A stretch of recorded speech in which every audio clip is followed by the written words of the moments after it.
Avoir raison est très surestimé. Nous payons un prix incroyable en relations ruinées et en misère personnelle juste pour avoir ce sentiment. Ah, je t'ai dit que j'avais raison. Nous pouvons donc apprendre une bonne leçon aujourd'hui. Ça demande de l'humilité. L'humilité n'est pas facile à trouver, mais elle est probablement la vertu chrétienne la plus importante. Et nous devons travailler avec le Saint-Esprit pour l'acquérir dans nos vies.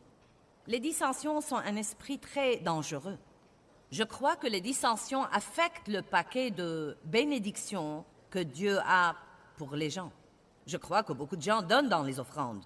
Ils payent la dîme et ils donnent. Et ensuite, ils se demandent pourquoi les choses ne marchent toujours pas pour eux financièrement. Ils n'ont pas eu la promotion qu'ils voulaient ou l'augmentation à laquelle ils s'attendaient. Chaque fois qu'ils se retournent, quelque chose tombe en panne à la maison et prend tout leur argent. Il y a beaucoup de raisons différentes pour les choses et je n'essaye pas de les mettre dans le même panier. Mais une des choses que j'ai apprises de Dieu est que vous pouvez faire toutes sortes de sacrifices, mais si vous vivez dans une maison pleine de dissensions, vous n'aurez pas la récompense que vous aimeriez avoir pour votre don. Il ne s'agit pas que de donner à la quête. Il ne s'agit pas que de jeter un peu d'argent dans un conteneur d'offrandes qui passe à côté de vous, ou même de faire votre chèque de dîme toutes les semaines. Vous devez apprendre à arroser cette graine de la parole de Dieu et l'arroser d'une vie d'obéissance. La Bible dit, quand les gens donnent, certains reçoivent 30, 60 et certains une récompense multipliée par 100. Eh bien, si Dieu est impartial, pourquoi certains ont 30, certains 60 et certains 100? Parce qu'il y a d'autres facteurs impliqués. Et croyez-moi, mes amis, si vous commencez à faire un effort pour travailler avec le Saint-Esprit, pour éloigner les dissensions de votre vie, pour éloigner le non-pardon de votre cœur, pour ne pas vous vexer des offenses, les gens vont vous offenser, mais vous n'êtes pas obligé de vous vexer. Vous n'êtes pas obligé de vous offenser. Ce n'est pas parce que quelqu'un vous donne quelque chose que vous devez le prendre. Si quelqu'un essaye de me donner un serpent, je ne le prendrai pas. Et nous devons regarder l'offense exactement de la même façon. Et vous devez dire encore et encore et encore dans votre cœur, je ne serai pas facilement offensé. Et il va falloir prendre votre responsabilité. N'attendez pas que quelqu'un d'autre fasse ce qu'il faut. Vous devez prendre la décision de faire ce qu'il faut. Je dois prendre la décision de faire ce qu'il faut. Et quand chacun de nous décide de faire ce qu'il faut, je peux vous dire de la parole et d'après mon expérience que quel que soit ce que font les autres, vous serez bénis. Si personne de ceux que vous connaissez ne fait ce qu'il faut, mais que vous faites ce qu'il faut, Dieu trouvera sûrement un moyen pour vous bénir et bénir votre vie. Amen. Je prêche mieux que vous ne réagissez.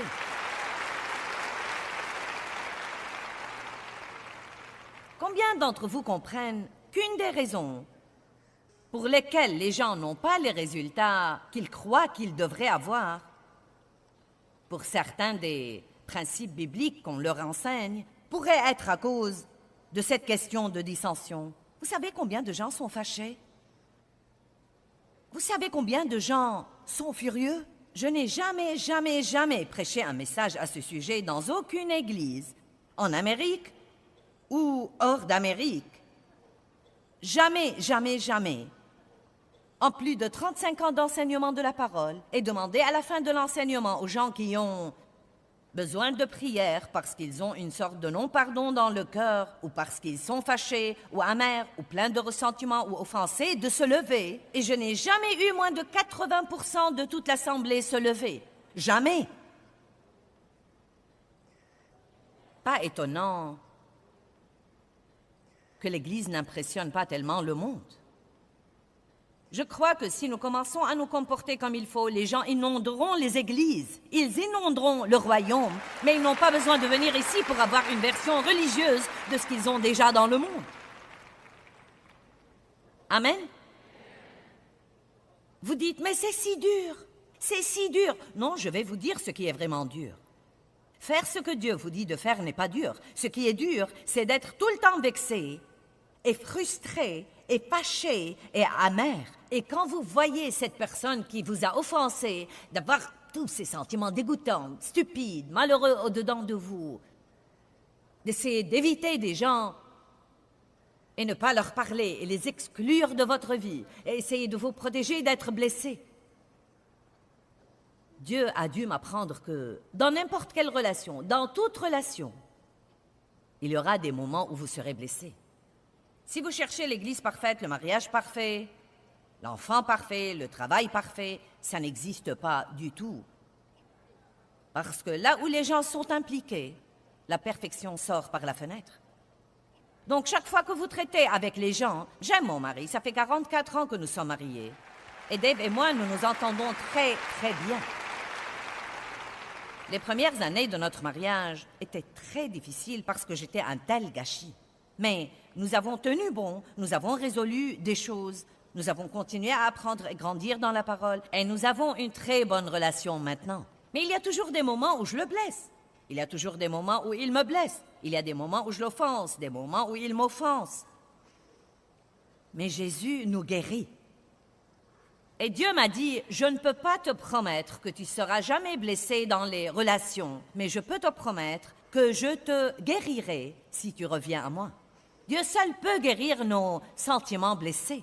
Arrêtez de faire pression sur les gens pour qu'ils soient parfaits et qu'ils ne fassent jamais rien que vous n'aimez pas. Et comprenez que même si quelque chose que vous n'aimez pas se produit, vous êtes plus que vainqueur par Jésus-Christ.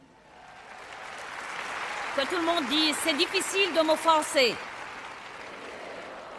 Je ne suis pas susceptible. Je suis prompte à pardonner. Je suis généreux en pardon.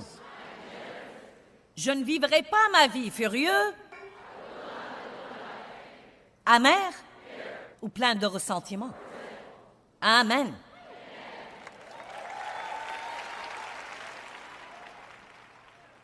Le diable travaille dur pour essayer d'apporter la division.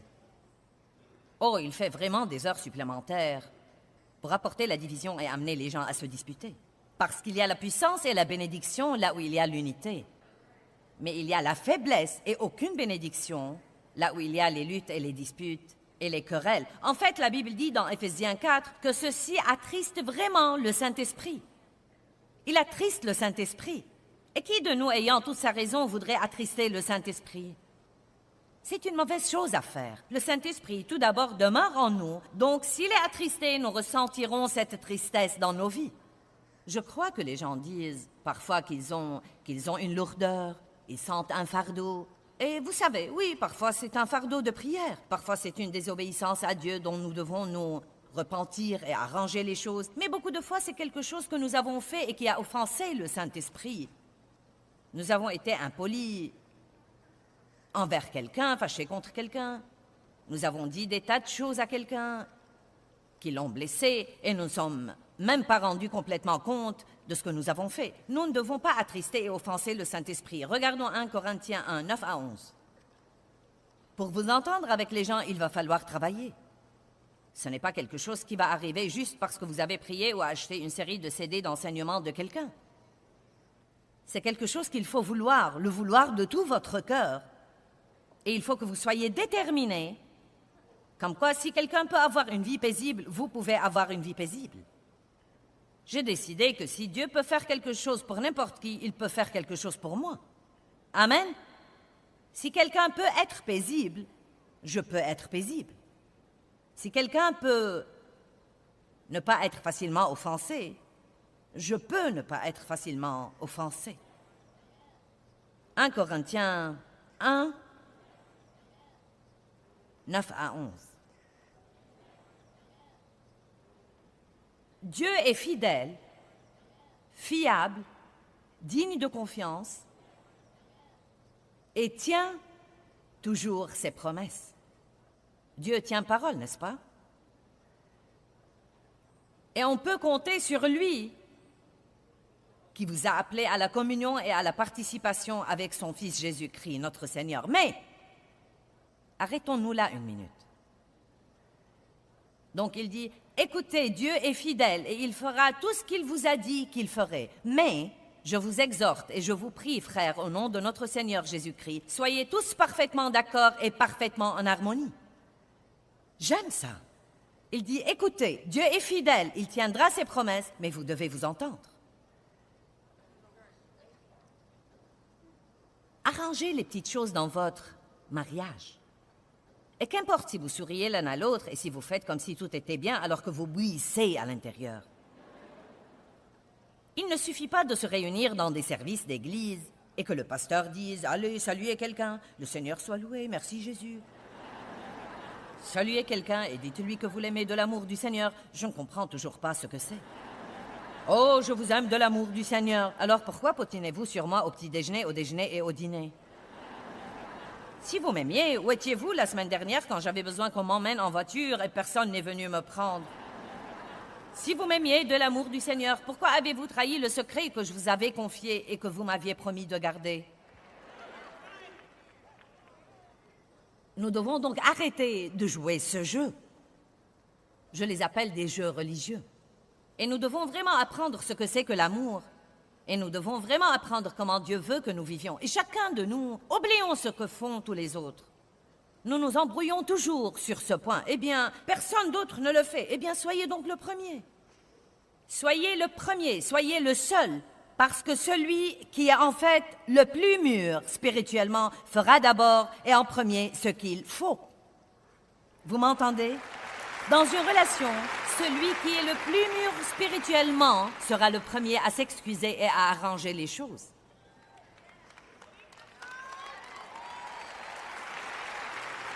Celui qui est le plus mûr spirituellement sera le premier à dire « Je crois que j'ai raison, mais peut-être que j'ai tort et ça ne vaut pas la peine de se quereller là-dessus. » Prenons aujourd'hui la décision que si nous sommes en conflit avec quelqu'un et que nous sommes sûrs que nous avons raison, mais prouver que nous avons raison commence à causer une dispute, de nous en remettre à Dieu, et si nous devons prouver que nous avons raison, nous laisserons Dieu prouver que nous avons raison et s'en occuper.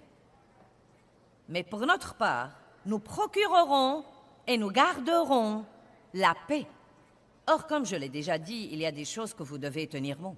Je ne dis pas d'être mollasson, et vous savez, faible, et vous savez, eh bien, quoi qu'il en soit, le Seigneur soit loué, quoi qu'il en soit. Non, il y a des fois où vous devez affronter les choses, et vous devez tenir bon et dire, écoutez, ce n'est pas juste. Je sais que ce n'est pas juste d'après la parole de Dieu, mais je vais céder. Mais je parle de beaucoup de choses stupides, et nous parlerons de certaines de ces choses dans quelques minutes.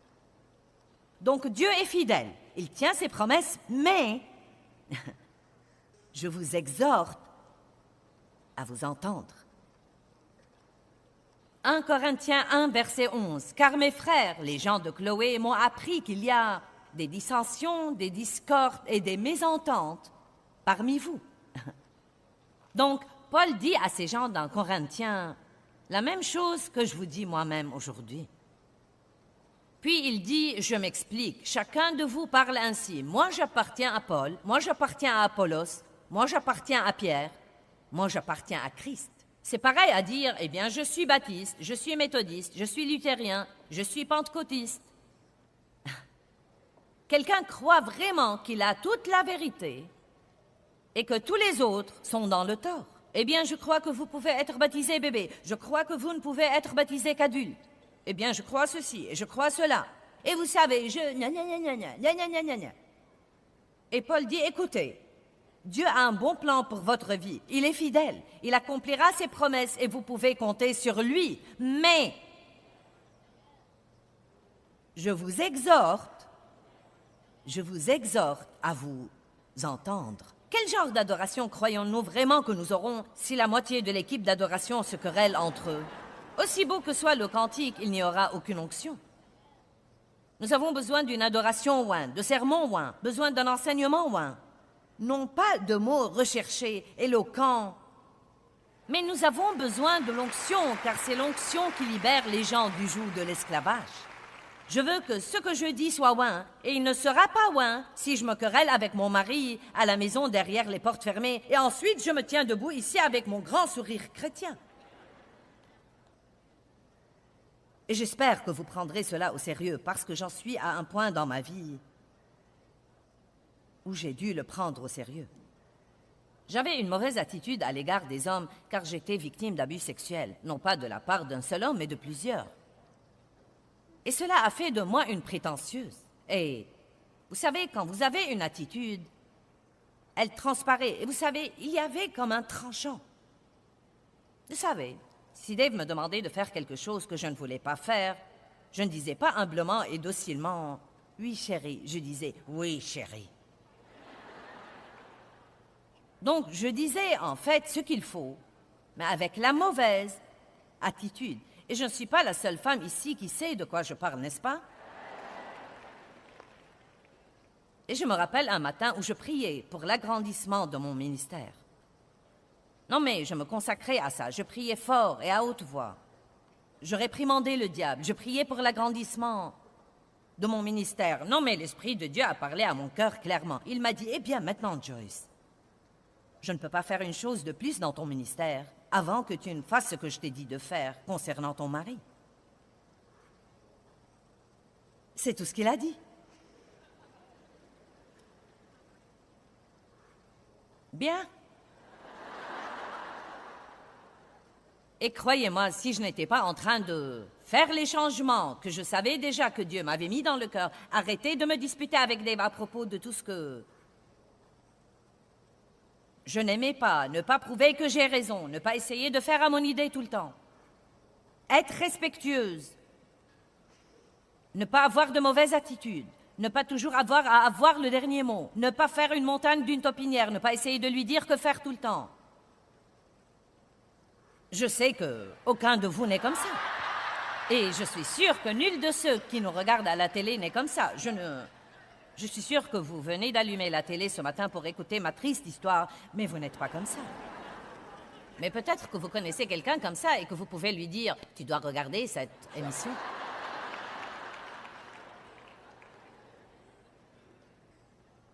Nous arrêtons nous-mêmes notre croissance et notre promotion parce que nous venons à ces situations dans notre vie qui deviennent des pierres d'achoppement pour nous. Parce que nous venons à cette situation et Dieu nous demande de faire quelque chose qui semble injuste, quelque chose qui semble si dur. Et à ce moment-là, nous regardons l'autre personne et gna gna gna, gna gna gna gna gna gna gna gna gna. Non, mais je me rappelle avoir demandé à Dieu, tu ne lui dis jamais rien. Est-ce que ça doit toujours être moi? Allez. Dieu s'est occupé de moi si dur une fois. Et je priais qu'il s'occupe de mon pauvre mari aussi. Ça ne nous dérange pas de faire ce qu'il faut si quelqu'un d'autre fait un compromis avec nous et fait ce qu'il faut. Et je suis sûre que Dave n'était pas si mal que ça de toute façon. Mais je m'étais mise dans la tête que si seulement il changeait, je pourrais changer à ce moment-là. Et s'il faisait ceci, je le ferais. Et je ne pouvais pas comprendre pourquoi Dieu ne s'occupait toujours que de moi. Et je me rappelle avoir dit à Dave, est-ce que Dieu s'occupe de toi à propos de quelque chose? Et il m'a dit, eh bien, non, je ne crois pas. Et ça m'a vraiment exaspérée. J'ai pensé, Dieu, je ne suis pas le seul être humain dans cette relation. Mais vous savez quoi? Bien des fois, quand Dieu cherche à vous libérer de quelque chose, il laissera exprès l'autre personne faire tout ce qu'elle peut probablement faire pour vous irriter, parce que Dieu essaye de vous libérer de quelque chose, et le seul moyen de vous en libérer est que vous ayez ce papier de verre dans votre vie.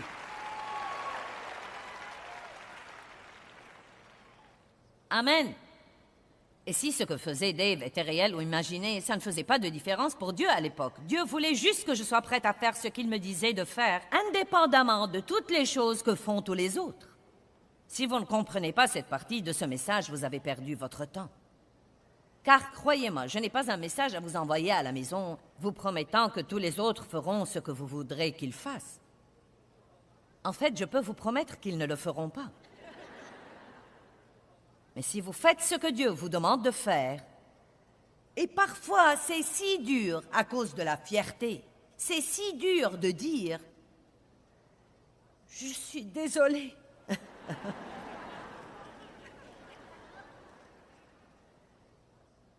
Je suis désolée. Je suis si désolée. Je ne veux pas que nous nous disputions. Pardonne-moi. Nous devons garder la paix. Et vous savez, une partie de nous dit « Mais ce n'est pas mon tour cette fois. Je l'ai fait la dernière fois et la fois avant cela et une fois avant cela. » Combien de fois pardonnerai-je à mon frère, a dit Pierre. Et quel que soit le disciple qui irritait Pierre, je crois personnellement que c'était Jean, mais Vous dites, pourquoi crois-tu ça? Eh bien, je suis plutôt comme Pierre et je sais ce que me ferait un Jean. Eh bien, je suis le disciple que Jésus aime.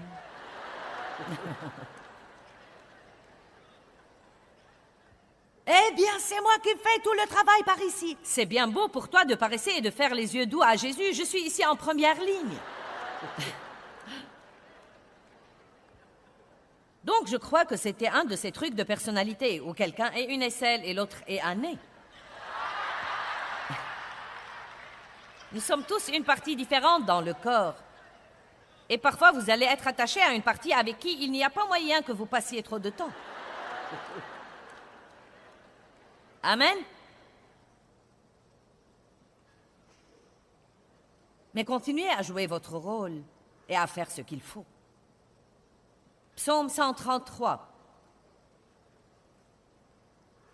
Vous dites le psaume tout entier? Eh bien, c'est très court, ne paniquez pas.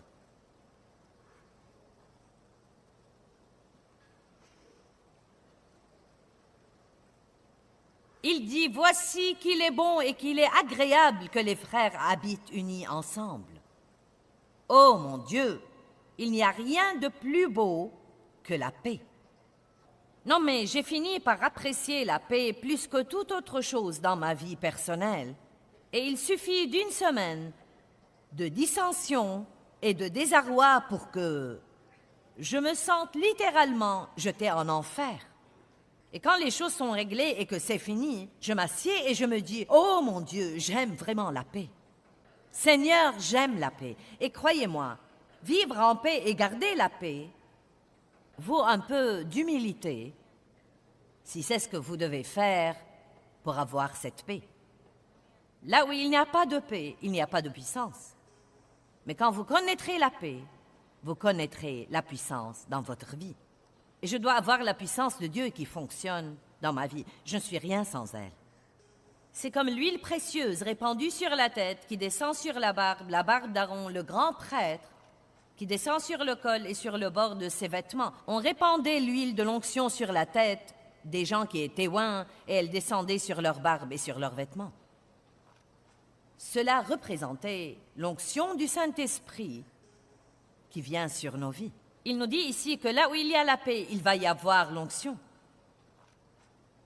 Et écoutez ça, c'est comme la rosée de la haute montagne d'Hermon, et comme la rosée qui descend sur les montagnes de Sion, car c'est là où il n'y a pas de dissension, là où il y a l'unité, car c'est là que le Seigneur a commandé la bénédiction. Il commande la vie pour l'éternité, pour le grand comme pour le petit. Je crois que quel que soit ce que quelqu'un d'autre essaye de nous enlever, aussi ridicule que soient ses actions, aussi injustes que soient ses actions, et aussi froides ou aussi indifférentes que soient ses actions, si nous faisons ce que Dieu nous demande de faire, et si nous faisons tout ce que nous pouvons faire pour rester loin des dissensions, je crois que Dieu nous bénira. Nous devons nous entendre. Que tout le monde dise « Je suis difficile à offenser. Je ne suis pas susceptible. Je ne vivrai pas fâché. Je ne serai pas amer. Je ne serai pas plein de ressentiment. Je suis une personne de paix. » N'est-ce pas que ça vous aide à vous sentir beaucoup mieux que de dire « Je suis très en colère à cause de ceci et je ne vais pas supporter ceci. Et si tu crois que je vais te parler de nouveau, tu peux changer d'avis. » Eh bien, vous savez, la paix est très, très importante. Quand j'ai commencé à rechercher une vie de paix, une des choses dont je me suis vraiment rendu compte était que je devais renoncer à mon droit d'avoir raison tout le temps. J'ai dû arriver au point d'être prête à dire « Eh bien, je crois que j'ai raison, mais j'ai peut-être tort. » En fait, la Bible nous enseigne que l'amour renonce à son droit d'avoir raison. Si vous êtes le genre de personne qui combat pour avoir raison, je peux vous dire qu'avoir raison est très surestimé et que le prix que nous payons pour cela, bien des fois, n'en vaut pas la peine. Je suis arrivée au point de croire que si Dieu veut montrer que j'ai raison, il peut s'en occuper, mais je ne vais pas perdre ma paix pour essayer de convaincre quelqu'un d'autre que j'ai raison à propos de quelque chose.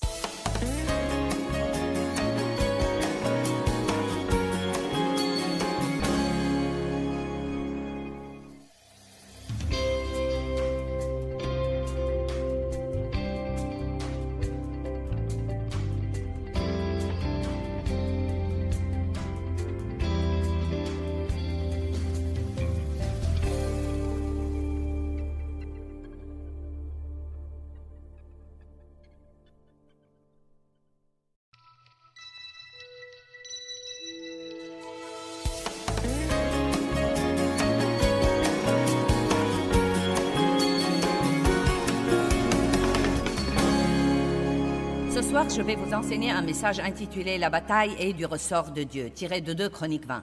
Allez donc à 2 Chroniques 20. Je suis sûre que nous aimerions tous partir d'ici ce soir en croyant « Dieu merci, je ne dois plus combattre désormais ». La bataille est du ressort de Dieu. Je peux me reposer et jouir de ma vie pendant que Dieu combat pour moi. Qui peut dire amen à ça?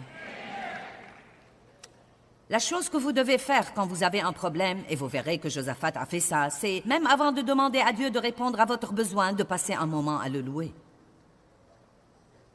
Verset 5. Josaphat se tint dans l'assemblée de Juda et de Jérusalem dans la maison du Seigneur en face du nouveau parvis, et il dit, « Seigneur Dieu de nos pères, n'est-ce pas toi qui es Dieu dans les cieux et toi qui domines sur tous les royaumes des nations? Dans ta main il y a force de puissance et nul ne peut s'affronter avec toi. » Vous voyez, il dit à Dieu à quel point il est grand. Non, mais plusieurs nations venaient en fait contre Josaphat, mais il n'a pas encore raconté son problème à Dieu, bien que Dieu connaisse déjà son problème. C'est intéressant de voir qu'il a cherché Dieu et qu'avant de faire quoi que ce soit, il s'est mis à louer. Je crois que la louange devrait toujours précéder la demande. Allez, qui croit que la louange devrait toujours précéder la demande? Je crois que nous ne devons jamais présenter notre liste de souhaits à Dieu avant de prendre le temps de lui dire à quel point il est grand et merveilleux, combien il a fait pour nous, à quel point nous apprécions ce qu'il a fait pour nous. Nous ne devons pas être comme une bande d'enfants gâtés avec une attitude de droit acquis. Eh bien, il dit, n'est-ce pas toi? Écoutez bien, maintenant il va faire là un peu de psychologie. N'est-ce pas toi, ô notre Dieu, qui a dépossédé les habitants de ce pays devant ton peuple, Israël, et qui l'a donné pour toujours à la descendance d'Abraham, ton ami? Ils y ont habité et ils y ont construit pour toi un sanctuaire pour ton nom en disant, s'il vient sur nous un malheur, épée, châtiment, peste ou famine, si nous nous tenons devant cette maison et devant toi, car ton nom est le symbole de ta présence et dans cette maison, et si nous crions vers toi dans notre détresse, tu exauceras et tu nous sauveras. Et maintenant, Seigneur, après avoir dit tout ça, voici ces fils d'Ammon, de Moab et de la montagne de Séhir, chez lesquels tu n'as pas permis à Israël d'entrer après sa sortie de la terre d'Égypte, puisqu'il s'est détourné d'eux et ne les a pas anéantis. Et voici ces gens-là qui nous récompensent en venant nous déposséder de ta propriété. Vous devriez revoir ce passage pour le comprendre. J'ai étudié ce passage et je l'ai étudié, mais pour moi, il fait cette partie de psychologie. C'est comme s'il disait à Dieu, nous avons eu l'occasion de les détruire à un moment donné, mais tu ne nous l'as pas permis. Nous les avons donc laissés vivre et regarde ce qu'ils nous font. Ils nous récompensent en venant contre nous, et Dieu, nous voulons te rappeler que c'est ton pays que tu nous as donné qu'ils essayent de nous enlever. C'est ta propriété que tu nous as donnée et que tu avais promise à ton ami Abraham. C'est comme si je disais à Dieu, eh bien Dieu, c'est ton ministère que tu m'as donné. C'est toi qui m'as donné la grâce de faire tout ce travail. Et donc maintenant Dieu, s'il y a un problème, je m'attends à ce que tu t'occupes de ce qui t'appartient.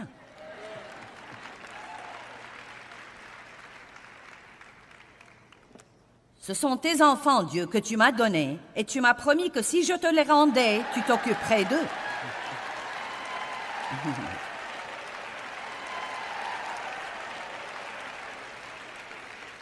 Et maintenant, il paraît que l'un d'eux va détruire sa vie, Dieu. Et donc, ce sera mal vu pour toi, car je proclame où que j'aille, à quel point tu es bon. Il fait un peu de psychologie, là. Non, mais attendez voir. Il dit essentiellement, veux-tu être embarrassé pour ne pas avoir pris soin de nous? Et Moïse a fait la même chose quand Dieu allait détruire les Israélites. Il lui a dit, nous avons dit à tout le monde, à quel point tu es grand, ça ne va pas être très bien vu.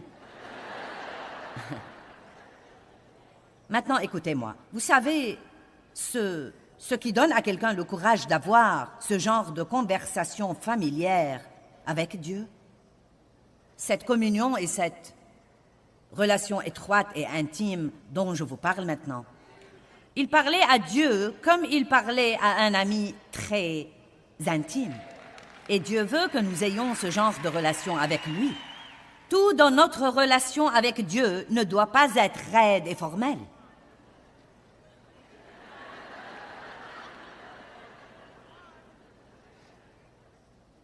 Amen. Vous serez tout excités quand nous terminerons ceci.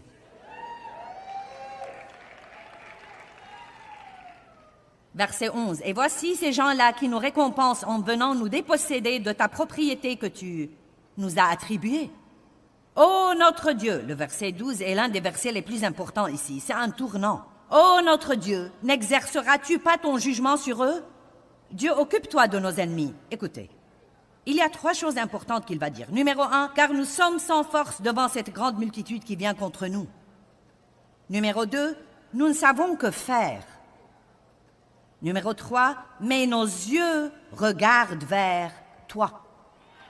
Nous devons arriver au point où si nous ne savons pas quoi faire, nous n'avons pas honte de dire que nous ne savons pas quoi faire. Nous disons simplement, je n'ai pas la moindre idée de ce que je devais faire. Je suis tellement accablé et tellement écrasé que je n'ai pas la moindre idée du moyen de m'en sortir. Mais tu sais quoi? Je connais un Dieu qui sait. Moi, je ne sais pas, mais je connais celui qui sait. Et je sais qu'au bon moment, peut-être l'heure de minuit, mais au bon moment, il va me parler et il va me délivrer. Et Dieu ne me décevra pas. Amen?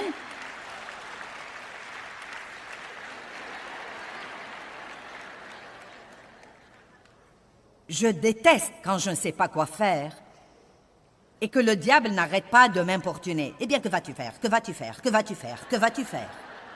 Et vous savez, dans mes premières années avec Dieu et pendant longtemps, je ne voulais pas dire « je ne sais pas quoi faire ». Je croyais de tout mon cœur que je devais avoir les conseils divins à tout moment de ma vie.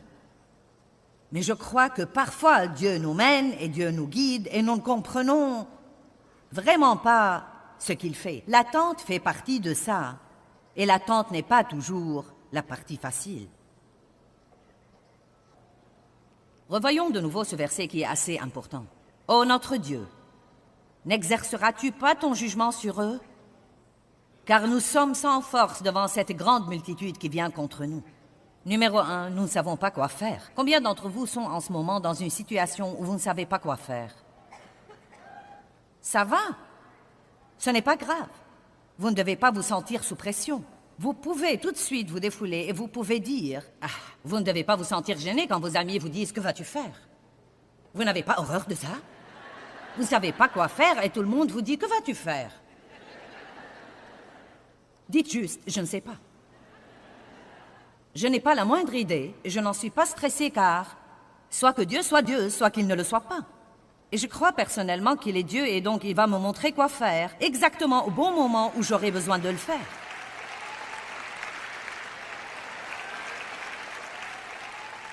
Nous n'avons pas ce qu'il faut sans Dieu.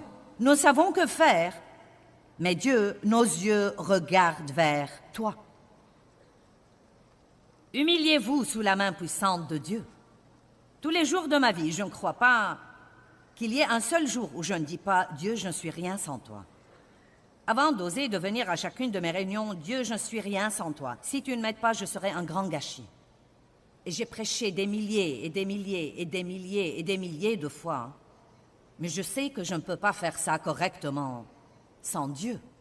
L'humilité est la plus belle vertu que nous puissions acquérir. Jésus était humble, doux et modeste.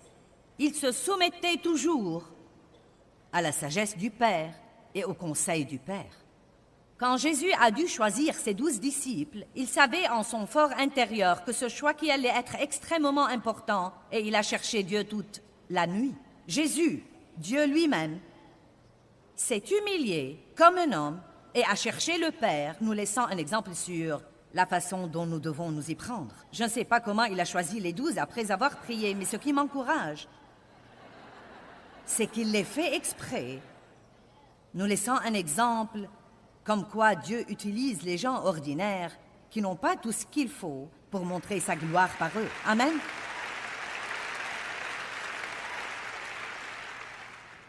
Quand Jésus traversait une période difficile dans le jardin de Gethsémane, et la Bible dit qu'il était sous une si grande pression qu'il suait des grumeaux de sang, il était résolu à chercher Dieu jusqu'à ce qu'il ait un exaucement.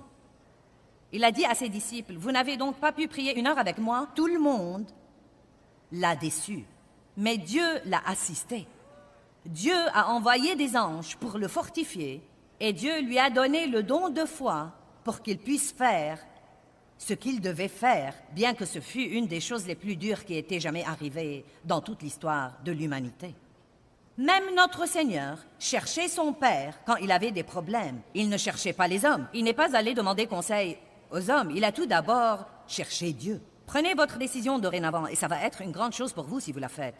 Prenez votre décision dorénavant que quand vous aurez des problèmes, la première chose que vous allez faire, c'est de chercher Dieu. Quand la crainte vient, vous allez chercher Dieu. Avant même de présenter votre problème à Dieu, vous allez passer un temps dans la louange. Vous allez lui dire à quel point il est merveilleux et le remercier pour ce qu'il a fait dans le passé. Et ensuite, vous pouvez mentionner votre besoin. Et c'est ce que Josaphat a fait ici, si vous prêtez attention.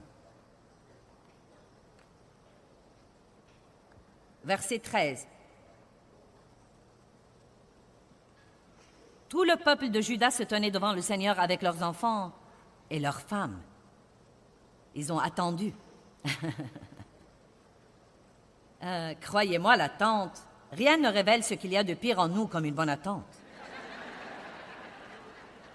Je voudrais dire, rien ne révèle ce qu'il y a de mieux en nous comme une bonne attente, mais malheureusement, rien ne révèle ce qu'il y a de pire en nous comme une bonne attente. Croyez-moi, si vous ne savez pas attendre, vous serez malheureux dans la vie, car vous attendrez davantage, probablement plus que toute autre chose. Vous avez un rêve, vous avez un but, vous avez une vision. Vous continuez à attendre, vous continuez à persévérer. Vous avez un exaucement et vous en êtes heureux. Ensuite, vous allez vouloir quelque chose d'autre et vous commencez à l'attendre.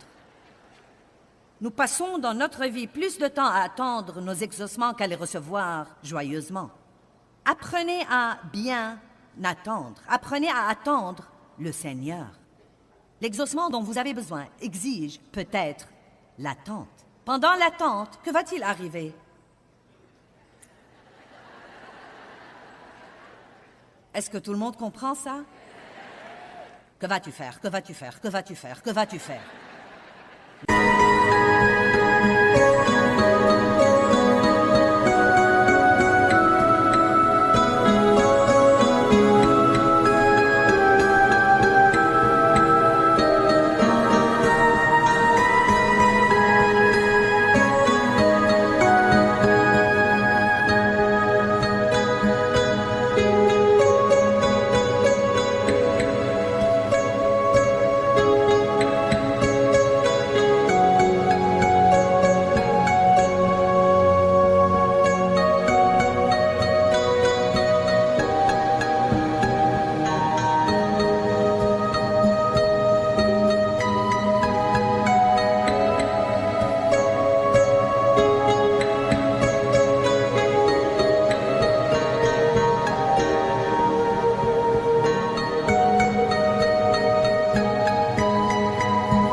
Dieu ne dit rien.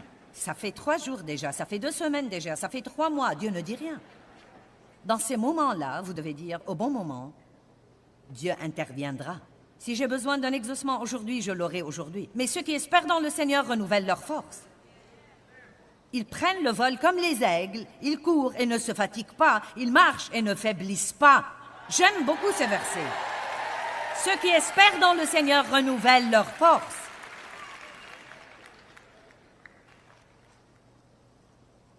Et il y a quelque chose d'autre, et c'est si important que vous le compreniez ce soir. Pendant l'attente de votre exaucement, vous êtes libre de jouir de votre vie. Oh! N'est-ce pas une bonne nouvelle?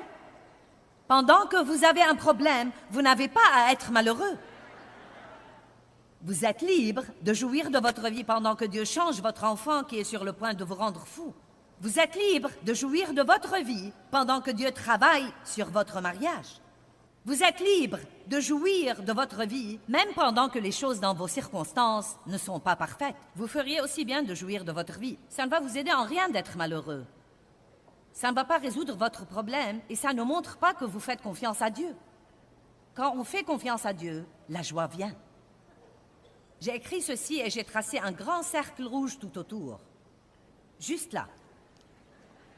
Une personne joyeuse avec un problème est une personne puissante. Une personne joyeuse avec un problème est une personne très puissante, car la joie du Seigneur est notre force. Le diable sera sur le point de faire une grande dépression quand il fait tout ce qu'il peut faire pour nous rendre malheureux et que nous sommes toujours heureux, nous aimons les autres, nous jouissons de la vie et nous faisons confiance à Dieu. Allez maintenant. C'est notre privilège comme croyants en Jésus-Christ. Mais je vais vous dire quelque chose. Je ne crois pas que nous puissions faire ceci si nous ne passons pas des moments de qualité avec Dieu. J'ai traversé il y a plusieurs années une période dans ma vie où les choses allaient très bien et ensuite j'ai traversé une période où je ne pouvais pas faire que les choses se produisent. Je me réveillais le matin et je me disais « je ne suis pas heureuse ». J'allais me coucher et je me disais « je ne suis pas heureuse ». J'étais insatisfaite et mécontente et ça a continué pendant des mois. Je ne savais pas où était le problème. J'avais une très bonne vie, mariée, des enfants. J'ai vu dans mes notes que j'avais 6 petits-enfants à l'époque, et donc c'était il y a quelques années, car maintenant j'en ai 10. Et le ministère grandissait et prospérait, mais je n'étais vraiment pas heureuse. Et comme je cherchais Dieu, si vous cherchez Dieu, il vous montrera ce qui ne va pas. Quand vous êtes malheureux, n'allez pas le reprocher à quelqu'un d'autre. Je serais heureuse si tu me prêtais plus d'attention. Je serais heureuse si j'avais une plus grande maison. Je serais heureuse si, je serais heureuse quand, je serais heureuse si. Pourquoi ne pas aller demander à Dieu pourquoi vous n'êtes pas heureux? Allez maintenant, je vous mets au défi. Asseyez-vous avec Dieu et dites-lui, Dieu, je vais te chercher, je veux savoir la cause profonde de ma tristesse. Je veux savoir où est le vrai problème. Je ne veux pas de problème inventé. Je ne veux pas reprocher ceci à quelqu'un qui n'a rien à voir là-dessus. Je veux savoir la vraie raison de mon problème. Et si vous faites ça, Dieu vous montrera. Vous n'avez pas l'air trop content là-dessus. Vous m'avez l'air plutôt effrayé. Eh bien, vous avez mal réagi à ça.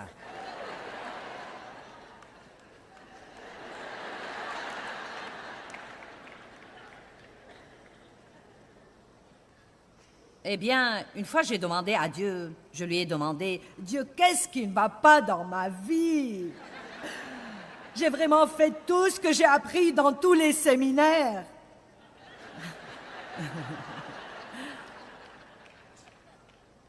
Qu'est-ce qui ne va pas dans ma vie? J'ai entendu la réponse clairement dans mon esprit. Tu es égoïste. Tu ne peux pas être heureuse et égoïste. Et c'est là que j'ai commencé ma recherche pour apprendre ce qu'est l'amour. C'est pourquoi je sais parfaitement que les gens, je ne dis pas tout le monde, mais beaucoup de gens croient qu'ils savent ce qu'est l'amour parce que c'est un mot que nous lançons souvent, mais ils ne savent pas du tout ce qu'est l'amour. La toute première facette de l'amour est la patience. L'amour est patient. Oh oh! L'amour est bon. L'amour est humble. L'amour ne se vante pas. L'amour ne soupçonne pas le mal. L'amour ne cherche pas son propre intérêt et ses propres voies. L'amour est plus qu'un mot. L'amour donne. L'amour est coûteux. L'amour vous coûtera quelque chose. Il vous coûtera du temps. Il vous coûtera de l'argent. Il va falloir sacrifier. L'amour est quelque chose. Et Dieu m'a dit, ton problème est que tu es égoïste. Wow!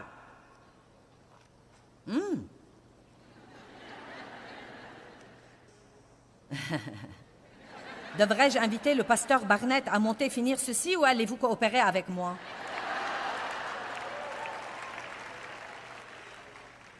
Y a-t-il quelqu'un ici ce soir qui croit que c'est peut-être son problème aussi? Eh bien, en ce temps-là où je me disais, je ne sais vraiment pas pourquoi je ne suis pas heureuse, pourquoi je ne suis pas heureuse, le Seigneur m'a dit, tu vis sur les repas légers et tu as besoin de grands repas. Et cela voulait dire spirituellement que je ne prenais que quelques minutes avec lui, ça et là. Et vous savez pourquoi? Voilà ce que je faisais. La chose même pour laquelle j'ai cherché Dieu, ce ministère, sa croissance, être capable d'aider plus de gens, de passer à la télé, d'écrire des livres, toutes les choses que je fais maintenant, Dieu me les a données comme je le cherchais. Et maintenant, la chose même qu'il m'a donnée m'éloignait de lui. Et cela l'offensait. Quel homme voudrait donner à sa femme un autre bébé si le premier l'a éloigné de lui et que tout ce qu'elle fait maintenant, c'est de s'occuper du bébé? Dieu donne naissance à des choses dans votre vie. Elles sont comme des bébés spirituels, mais vous ne devez pas laisser ces choses vous éloigner du Père même qui vous les a données. Amen. C'est pourquoi j'ai dit ce matin que nous devons toujours définir nos priorités en faisant passer Dieu avant tout. Une personne joyeuse et une personne puissante. Prenez la responsabilité de votre joie si vous n'êtes pas heureux. Je vous mets au défi d'aller demander à Dieu pourquoi. Vous voyez, vous n'êtes toujours pas d'accord avec moi. Si vous avez une mauvaise journée et que vous vous dites « je ne sais pas ce qui ne va pas, je suis de mauvaise humeur, j'ai un esprit de lourdeur, je ne sais pas ce que c'est ». Parfois, si vous repensez un peu à hier, il y avait quelque chose que vous n'avez pas résolu. Vous avez blessé quelqu'un, vous ne vous êtes pas excusé. Vous avez fait quelque chose de mauvais, vous n'avez pas demandé le pardon de Dieu. Vous êtes allé vous coucher le cœur gros. Vous vous êtes réveillé ce matin, vous avez tout oublié, mais cela vous embête toujours. Allez maintenant, demandez à Dieu ce qui ne va pas. Qu'est-ce qui me fait cet effet? Quel est mon problème? Pourquoi suis-je malheureux? Dieu, pourquoi suis-je si difficile à vivre? Pourquoi suis-je soupe au lait? Vous serez stupéfiés des réponses que vous aurez.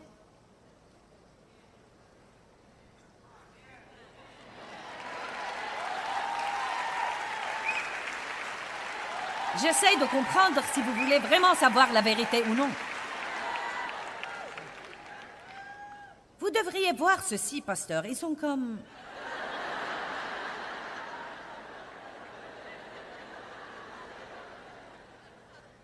Nous préférerions aller chez le pasteur et lui dire « Peux-tu prier pour moi? J'ai tellement de problèmes avec le diable. »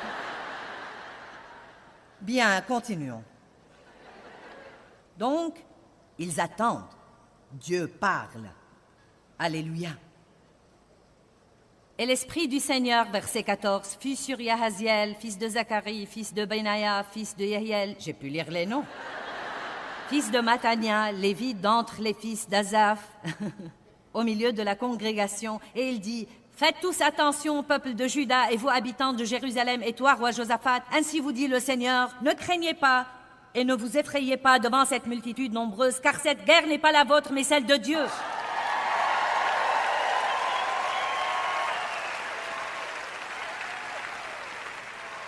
Demain, maintenant il donne l'instruction. Demain, descendez contre eux, les voici qui montent par la montée de la fleur, et vous les trouverez à l'extrémité de la vallée devant le désert de Jéruel. Vous n'aurez pas à y combattre. Prenez vos positions, tenez-vous là, et vous verrez la délivrance que le Seigneur vous accordera. Juda et Jérusalem, prenez vos positions, tenez-vous là. Eh bien, quelle est la position de Josaphat? Comme vous continuez de lire, vous découvrirez que c'était une position d'adoration.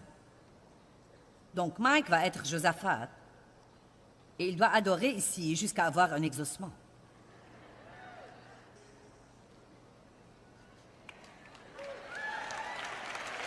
Écoutez maintenant, nous y voilà.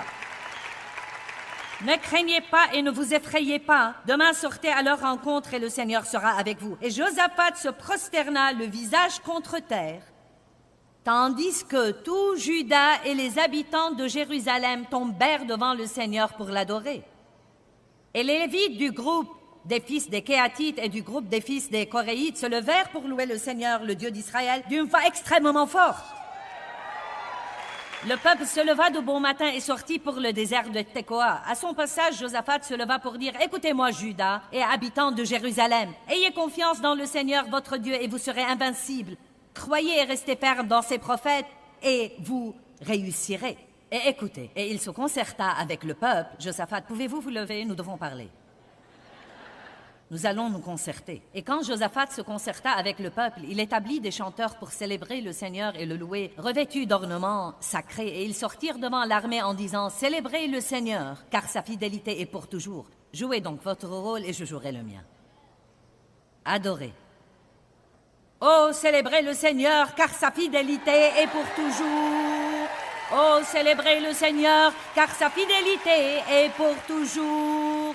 Oh, célébrez le Seigneur, car sa fidélité est pour toujours. Oh, célébrez le Seigneur, car sa fidélité est pour toujours. Maintenant, regardez ce qui est arrivé. Et au moment où il commençait le chant et la louange, le Seigneur mit des embûches contre les fils d'Ammon et de Moab et ceux de la montagne de Séhir qui venaient contre Juda, et ils se battirent entre eux. Ils se sont entretués. Leurs ennemis étaient très désorientés par la louange et l'adoration.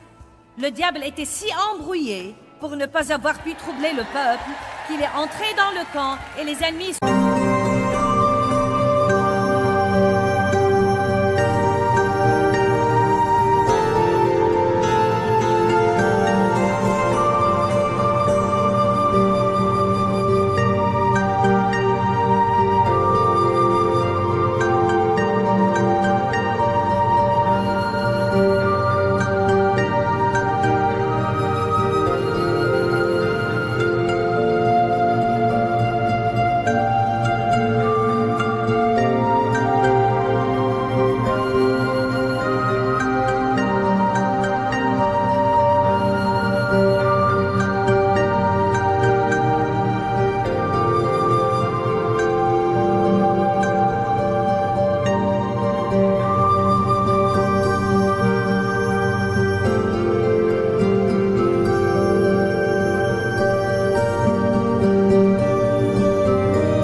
entretués. Ils ont commencé à se tuer. Allez, louez le Seigneur.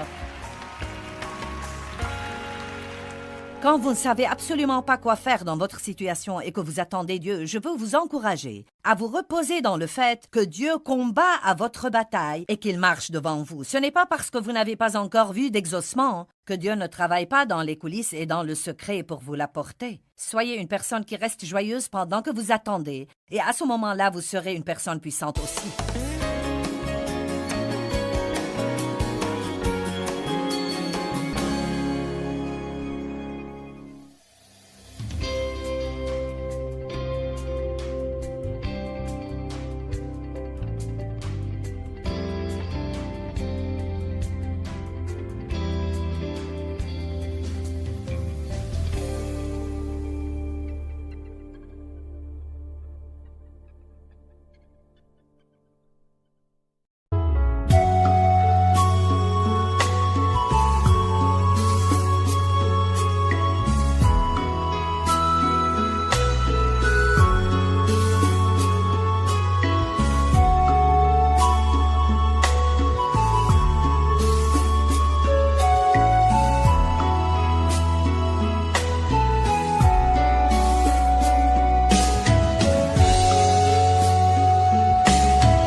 khắp phương trời vẫn nhớ tới quê hương.